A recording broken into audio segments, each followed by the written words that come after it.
Trigonometric functions, quadratic equation और sequence and series के concepts को यूज करके क्वेश्चन पूछा गया था। ये क्वेश्चन पूछा गया था इसी साल 8 अप्रैल को सेकंड शिफ्ट के अंदर। तो आइए इसको सॉल्व करते हैं। एक सीरीज हमें यहां पर दी गई है, इसकी वैल्यू अल्फा के बराबर है। अप टू 40 टर्म्स तक हमें उसको ऐड करना है। If 10 beta is raised to the power alpha upon 1020, एक रूट है इस इक्वेशन का, क्वाड्रेटिक दी गई है, उसका रूट इसको बताया गया है, जहां पर बीटा 0 से π/2 के बीच में है। तो हमें फाइंड करना है sin square beta 3 cos square beta की वैल्यू क्या होगी। तो देखिए यहां पर आप इस सीरीज को ऑब्जर्व करेंगे तो अल्टरनेट टर्म्स को देखिए, 3 और 8 के बीच में 5 का डिफरेंस है, फिर 8 और 13 के बीच में, ठीक है। तो यहां पर हम देख सकते हैं कि ये एक एपी बन रही है जिसका कॉमन डिफरेंस 5 है। इसी तरीके से आप दूसरी सीरीज को देखिए, 4, 9 और 9 से 14, यहां पर भी कॉमन डिफरेंस 5 है। तो 40 टर्म्स हमें ऐड करनी है। तो देखिए मैं दोनों को सेपरेट कर लेता हूं। एक बनेगा 3,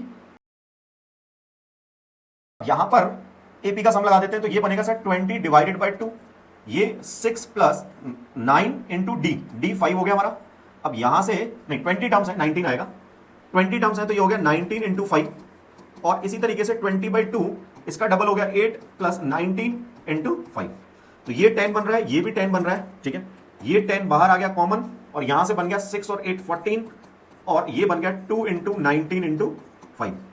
तो ये बन रहा है 10 1 ये 14 प्लस ये कितना हुआ 190, ठीक है। तो ये बन जाएगा 4020, ठीक है। तो ये अल्फा की वैल्यू हमें मिल गई। यहां से अल्फा की वैल्यू को हम यहां पुट कर देते हैं, तो ये बन रहा है 10 beta power alpha 2040 divided by 1020। ये 0 से 0 गया, ये से 2 टाइम्स आ रहा है, तो ये बन रहा है हमारे पास 10 बीटा स्क्वायर, ठीक है।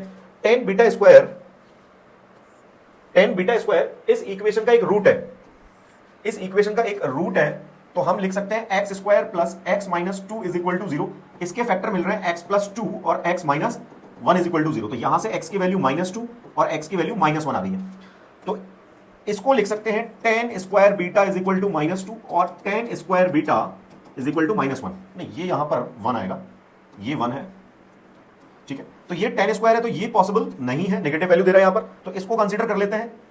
तो ये बन रहा है 10 square beta is equal to 1। तो यहां पर हमें दिया गया है बीटा की वैल्यू फर्स्ट क्वाड्रेंट में 0 से π/2 के बीच में है। तो यहां पर हमें एक ही बीटा मिलेगा, ऐसा वो है π/4, ठीक है। एक ही बीटा मिलेगा यहां पर, वो है π/4। तो यहां पर वैल्यू पुट कर देते हैं, तो ये बनेगा sin square π/4 plus 3 cos square π/4। तो यहां पर वैल्यू आ गई 1/2 प्लस 3 इंटू 1/2, तो ये हो गया 4/2। फाइनल आंसर आ गया हमारा ए ऑप्शन।